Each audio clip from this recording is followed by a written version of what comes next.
By failing to prepare, you are preparing to fail. We've all, without a doubt, have heard this quote from Benjamin Franklin before, and we probably have lived by it as a coach.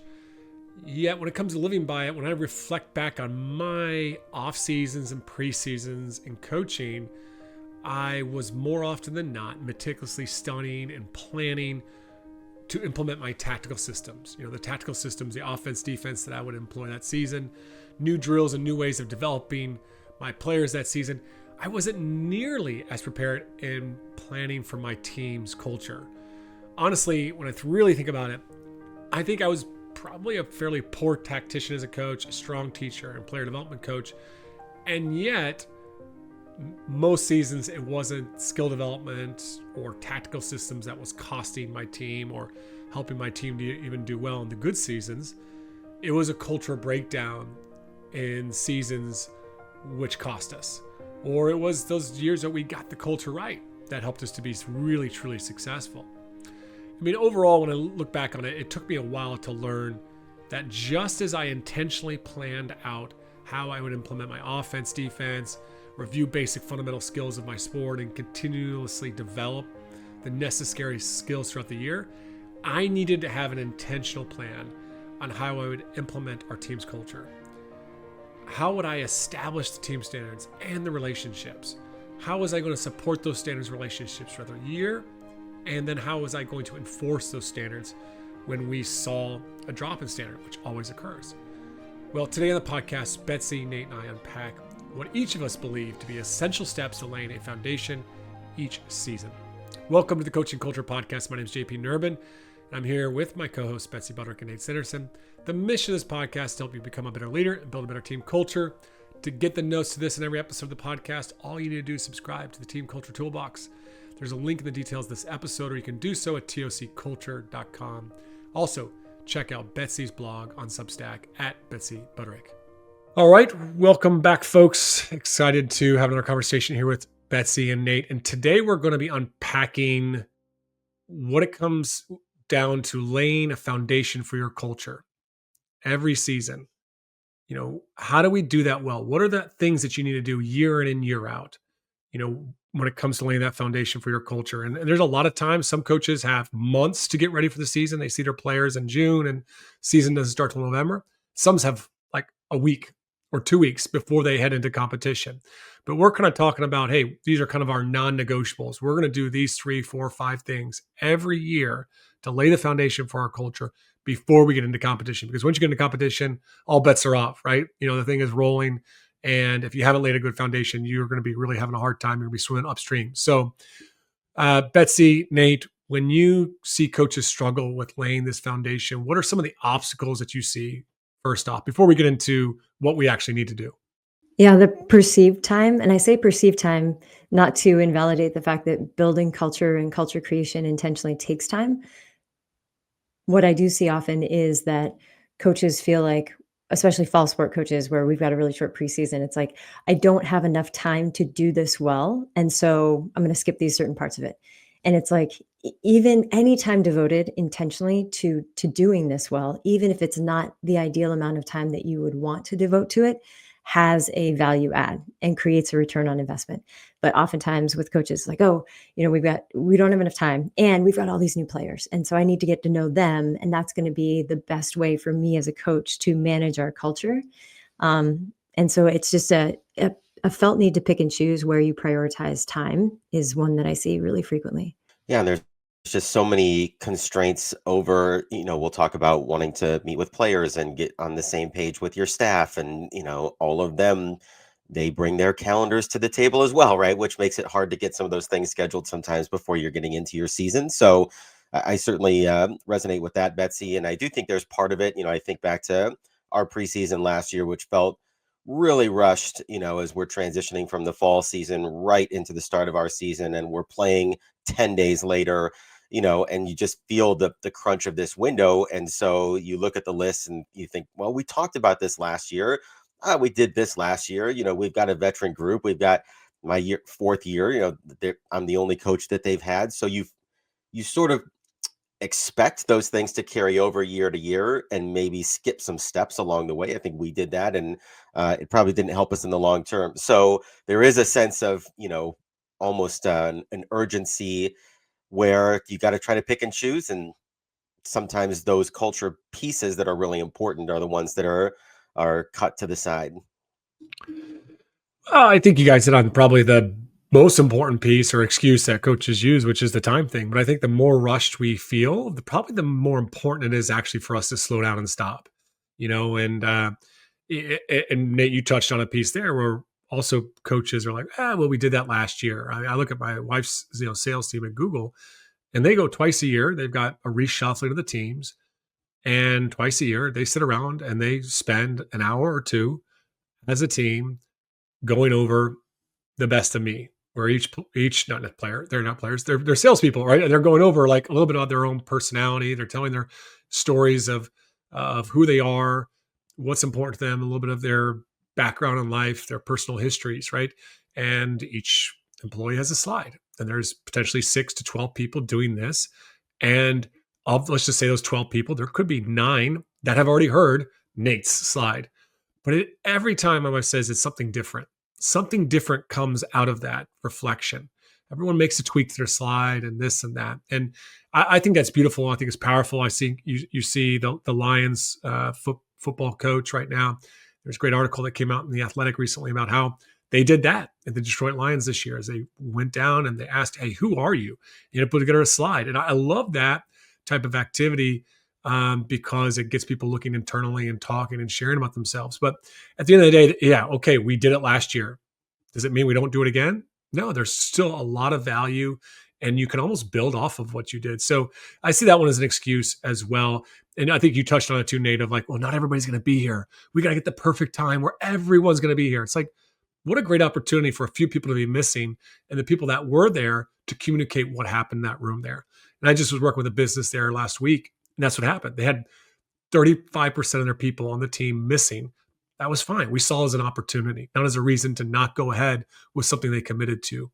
So let's jump into some of the things that you all think are really, really important that you would do if you were a head coach today. Like, what is at the top of your list? Where do you start to laying the foundation for your culture every season? Where do you start? I was just helping a team do this yesterday. It was their very first team meeting, softball team, and the things that we put in place within 75 minutes, there's more than what I'm going to say right now. But for me, as a facilitator, but if I was in the role of a head coach, very first thing is going to be the idea of choices, decisions, outcomes. In everything you do, you have a choice. Based on the choices available to you, at some point you pick one, that becomes a decision. And based upon the decisions that you make, certain things do or don't happen. Those are the outcomes. The caveat with choices is you may not like the choices that you have, but you do have a choice, even if it's like a subtext of a choice. And I'll have college student athletes say, well, I don't really have a choice. I have to go to class if I want to stay eligible. Technically, you do have a choice. You could choose not to go to class. That would, however, make eligibility a little more challenging. So once that's in place, inviting athletes to consider, okay, in your sport, and I did this yesterday, I said, in the last 15 minutes before you got to this team meeting, tell me about some of the choices that you had. And people said, well, I had a choice of if I was going to drive over, if I was going to walk, if I was going to grab food before the meeting, or if I was going to wait until after the meeting. If I was going to go to the locker room first and study, or if I was just going to come straight here and try to study. So just acclimating people to choice, because in part it sets up the next pieces. Yeah, what I love about that one, Betsy, and that did not make my top 3 or top 5 list, but I love that you're focusing more on the mindset there, right? Like instantly we want to kind of go to standards of like, how do we handle ourselves? But there you're going, the mindset of responsibility or ownership for this culture, for this program, for the experience. And you're empowering players to take ownership or responsibility for their experience. So I love that one. Nate, how about you? What would be the top of your list? Well, I think one thing for sure in my top 3 would just be getting together with staff. And I know we've talked about that in the past on the podcast, but there's so much, I think, value in, number one, just creating space for coaches to connect with each other. If you're welcoming new staff aboard, trying to get them oriented, talking about how, whatever changes might be coming along the way this year, things you want to try to implement differently.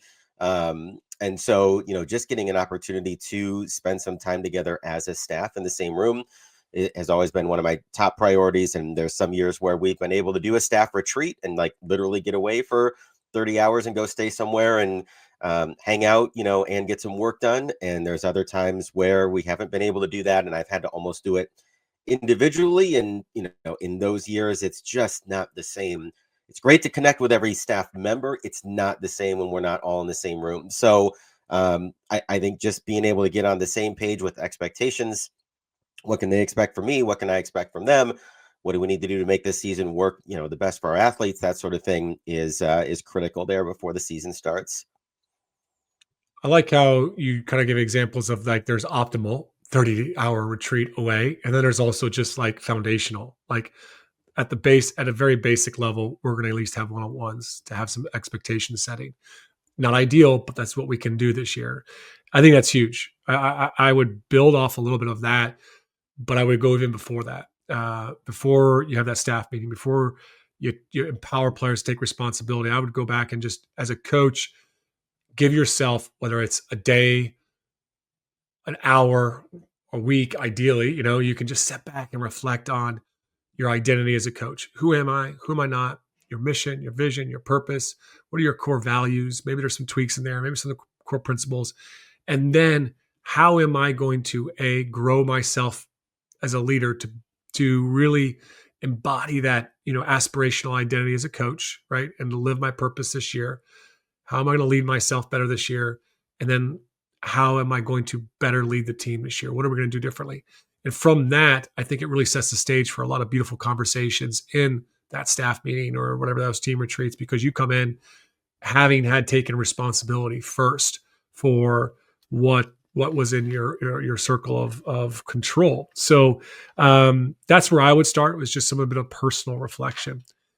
Betsy, let's go to you for your second big thing. What would you do? Yeah, you were just talking about expectations, JP, and that's a big one for me. What I have found myself recently advocating for coaches to do is, before you tell the team, here's what we as coaches expect of you as athletes, here's what you as athletes can expect of us as your coaches, is to invite each person on your team to do their own reflection. You were just talking about coach reflection. So inviting people to write down for themselves, they're not going to share this with anyone, as an athlete in this program, what is it that you expect of your coaches? And then the second question would be, as an athlete in this program, what can your coaches expect of you as an athlete? And so they write down whatever's true for them. And then when you present your expectations as a coaching staff, here's what we expect of you as athletes. As athletes, here's what you can expect of us as coaches.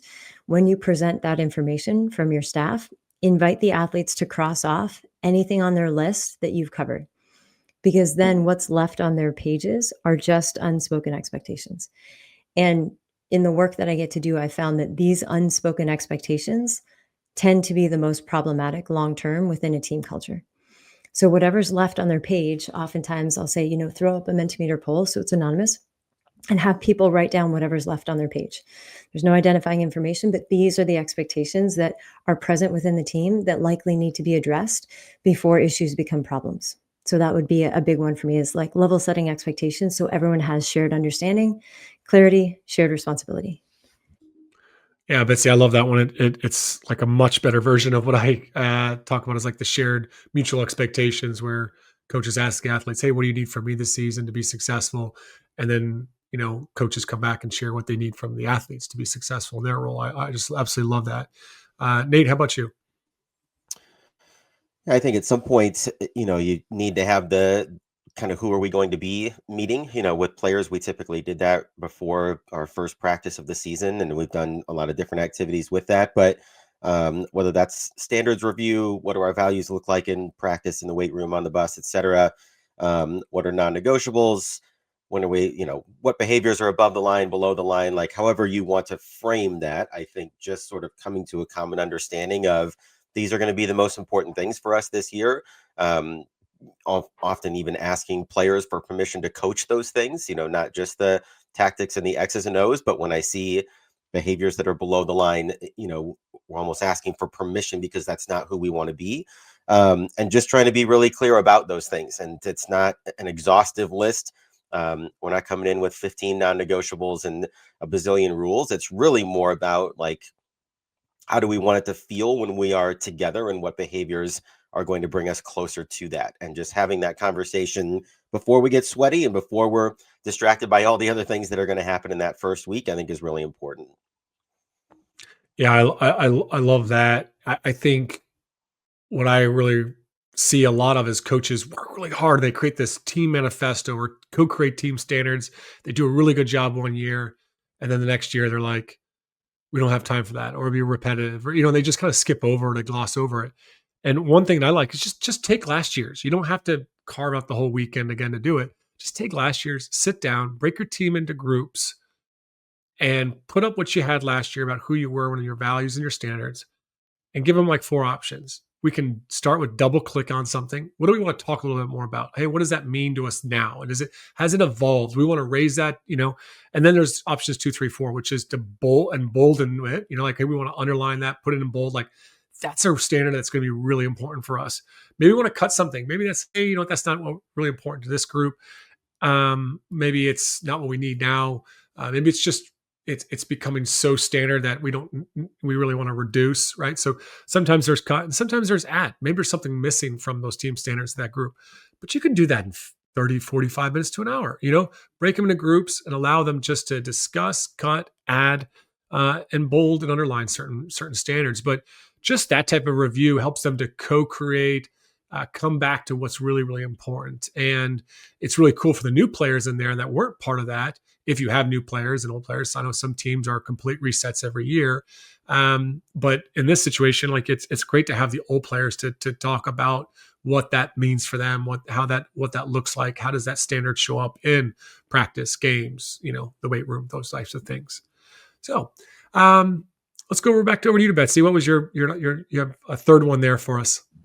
Yeah, and I'll just, before we continue forward, JP, tapping back on what you just said, oftentimes coaches say, well, we did that last year, right? And there's one program that I work with where, they did stars and colors the first year, and then they did the disc profile, and now they're doing Enneagram, and it's like they change it every year. And yeah, it's new and fresh, but if you stick with the same thing, then you have players that get greater and greater experience with that thing and are able to be those ambassadors for, what does this look like in our culture? How do we work with this? And even when you were talking about people missing from, we don't have everyone in the same place. So the opportunity to teach player to player and peer related, so that we are taking some of the load and time off of ourselves as coaches to be responsible for all the things related to culture, and instead inviting our athletes to self-support and support each other in kind of that onboarding process. So really appreciate that. The last thing for me, and again, there's so many different directions we can go, but a quick hit that I love is the idea of choose your heart. And I know I've talked about it at some point on this podcast, but it came to me through Instagram Reels, Instagram algorithm, well aware I have 2 small children. And so it was a mom advocating for all parents to teach their kids the phrase, choose your heart. The example she gave was with her 7-year-old son. And she said, it's hard to stop playing your favorite video game and go clean up your room. It's also hard when you can't find your lucky soccer jersey because your room is such a mess. Choose your heart. And I love choose your heart because it is so applicable to every level of sport and every kind of sport. It's hard to give your best effort every day at practice when you know you're not in the rotation and you're unlikely to be. It's also hard where a series of circumstances happen and you're given an opportunity that you're not prepared for. Choose your heart. I had a player yesterday say, it's hard to get up and do, gassers at 7 a.m. It's also hard when you get thrown out going to third because you just didn't have the juice to make it there. Like, choose your heart. So it's so applicable and you can use it in a variety of contexts. And that's part of why I love making it a foundational piece for how we're going to navigate hard in the context of a sport experience. Love that bit around navigating the difficulties. You're almost kind of setting expectations that it is going to be hard at different points. And I can see that as being very valuable. Nate, I know you had one there that you're going to discuss around kind of identifying where things could go wrong.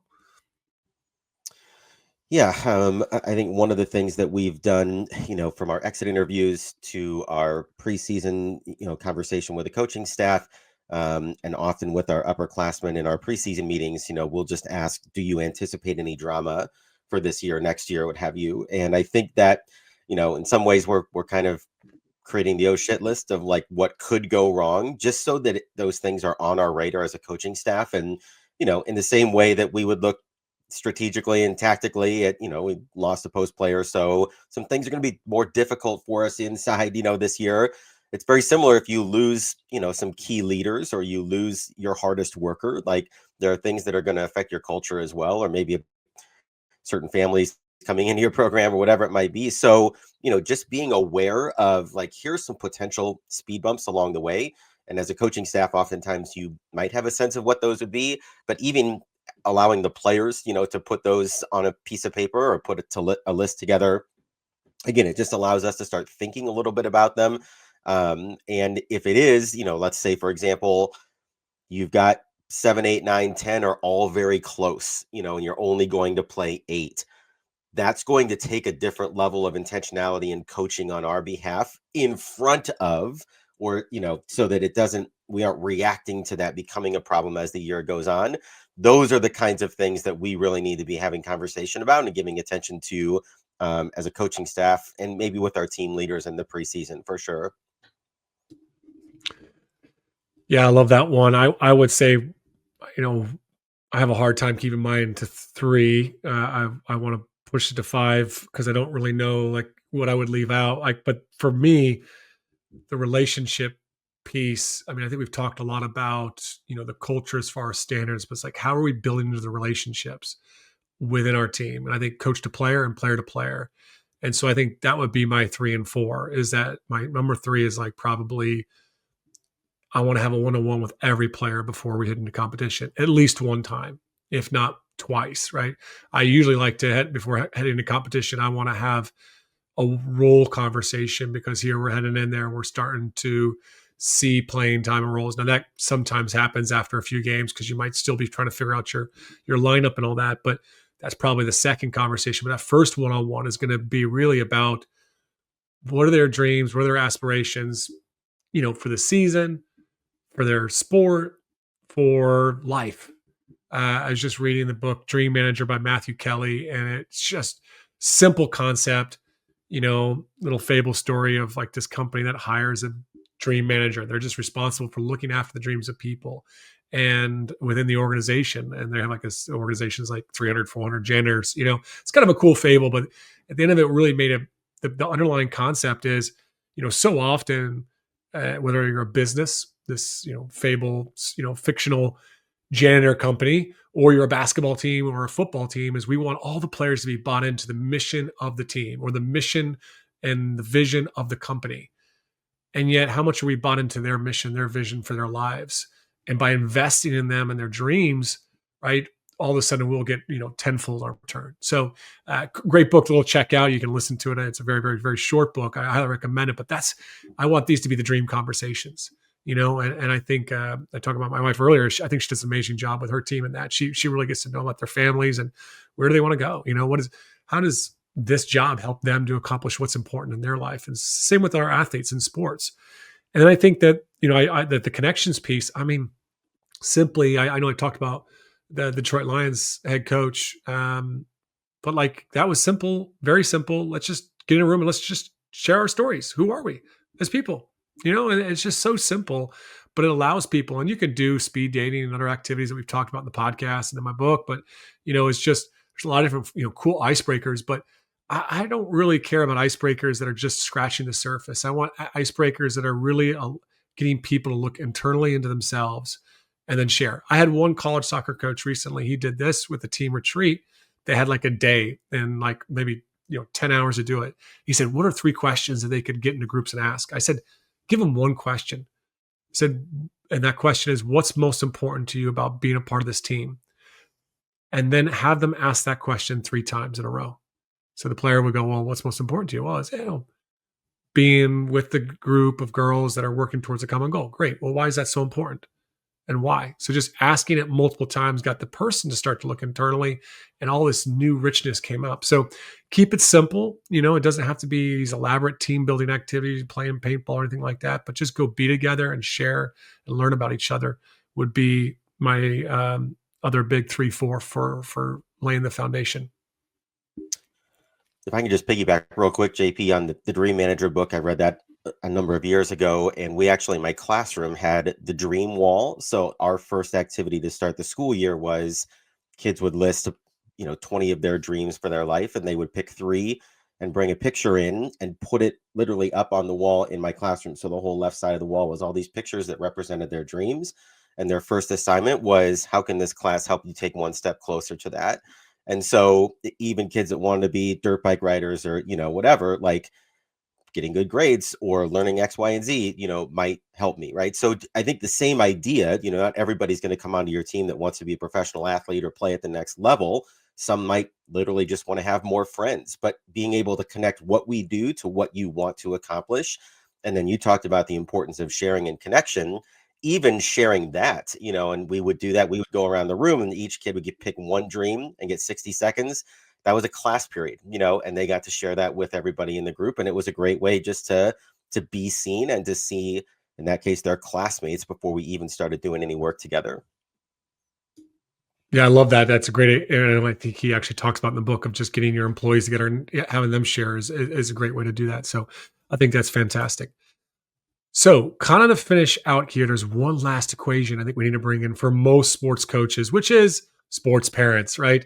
There probably has to be some sort of foundation towards that relationship, that partnership laid if we want to have any chance of that just not absolutely torpedoing our season. So, for me, when it comes to sports parents, I've really, I talked about this in the Coach's Guide to Sports Parents, about that book, but it is trying to go beyond the traditional meeting with parents. And obviously, there's a lot of intentionality that you can bring into that. But how can you create an experience for parents early on? And, for my daughter's under 10s football team, it's simply inviting parents to practice and having teas and coffees afterwards and talking and sharing our vision and values and standards for 5-10 minutes at the end of it. Like, that's as simple as it was.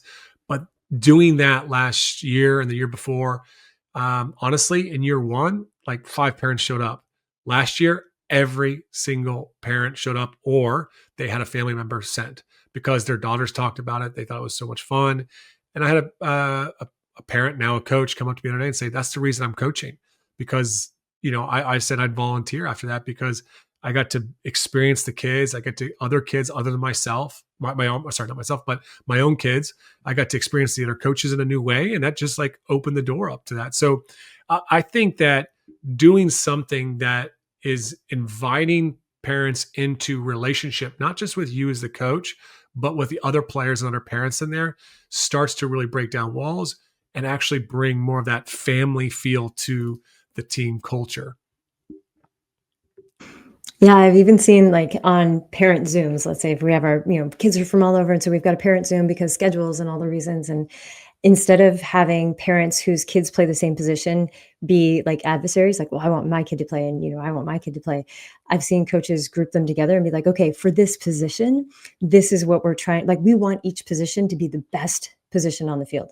And so collectively, your kids are working towards these outcomes. So as parents, like, this is what we want you to look for at your child's position, not like, positionally or competitively, but just like, if these things are true, then that's an exceptional value add for our team position on the field. I had another coach who said, at a few points during the season, we invite parents in to do a pregame talk with us. Athletes aren't in there, but we take them through the pregame talk as if we were doing it with our athletes. And that level of insight creates a different level of engagement during the game. Like, now they're looking for the things that we're trying to be intentional about, that their athletes are all very familiar with, but that they usually don't have the access of information to. And so I thought that was also really interesting, JP, when you're talking about creating experiences. Like, how do we create experiences, foster connection, while also setting expectations for how our parents can positively support not just their child, but us as the coaches as part of the program? Yeah, and we tried to do some connection activities where we would do speed dating with all the parents on one side, all the kids on the other, just getting parents an opportunity to get to know some of the other kids on the team, even the ones that aren't friends with their daughters, for example. I think it makes it easier for them to cheer for everyone, and makes it feel less adversarial, like you said, Betsy, when some of those players are in competition with each other. I think the other just absolute foundational piece to that, JP, and there's a million things you can do and discuss with parents at the beginning of the year, but just articulating what are the conversations that you're willing to have with them during the season. I think probably the question and the challenge that chases the vast majority of sports parents during the year is, should I reach out? Something comes up, my daughter's really frustrated. Do I reach out or not? And they don't know. And I think they legitimately want to do what's best for their kid and what's best for the team. But if we don't provide them any kind of guidance or any kind of roadmap for, this is when you should reach out, or this is when your daughter should reach out to the coach, or, and kind of really tease apart those roles. I think that's where a lot of confusion can happen. And then, parents are either not going to reach out and you're going to miss out on information that really would have helped you coach better, or they're going to reach out way too much and it's going to drive you crazy and you're not going to coach as well as you could in that situation either. But they don't know. And so I think that's really important, that framework to share early in the season. Yeah, I love that. And if you've got conversations where parents have reached out to you and you really appreciated that, I love to link those examples of like, hey, there's an example of, reach out when I've done something that you feel has lessened your opinion of me, is one of my kind of standards. Like if you see me do something and you're going, geez, he's a real jerk, like absolutely reach out so we can talk about it, and sharing that example with parents of like, hey, there was this time this mother had the courage or this father had the courage to reach out. And I really appreciated that. And that helped me, or that helped us to uncover this issue. I think gives that evidence and a little bit more of a prompting. I'll finish up with this today. And that is that many coaches might be listening going, geez, this sounds like a lot, but this is getting upstream. And how many issues do we have come month 2 of our season where we're losing sleep because we have problems with our culture, where we are on the phone with parents, or we're having to have extra one-on-ones with players because of their behavior or not meeting standards. Like if we don't lay the foundation now, we could be downstream and then our team doesn't achieve its potential. The experience is not what we want for our athletes. Our experience as a coach is diminished. If you can do some heavy lifting early, then it can oftentimes be a little bit more sustaining the culture. Doesn't mean you can just put it on, set it and forget it. But now we're in a place where we can, okay, now we've got this thing rolled. Now we have reference points as we can come back to when we have to have other hard conversations. Hey, remember that conversation we had earlier at the year as a team, or the mutual expectations activity that Betsy talked about, right? Remember that, right? So that it becomes the reference point. It's so important to lay a foundation. If you don't have time for it, then good luck. I don't know if you'll have a great season or not. You're not setting yourself up for a lot of success in that. But so make the time. The offense will come together. The defense can come together. All those types of things. That teaching, there's going to be time for that. But these things are really, really important to get right from the beginning. All right, that's it for this episode. If you want help implementing your culture or some of these activities that we even talked about today, this is one of the big benefits of our new platform, TOC Coach. You get access to online courses that walk you through this, the value of doing these activities, how to do these activities. You get digital resources that help you to implement these activities, which are step-by-step guides. Sometimes they're Google Forms to send out to players, surveys. And then you also get a community of support. People like myself, Nate, and other leaders that are there to help you plan how to run these activities within your team this season, because there's so many nuances based upon everyone's circumstances are different. So this is one of the huge benefits of our new platform, TOC Coach.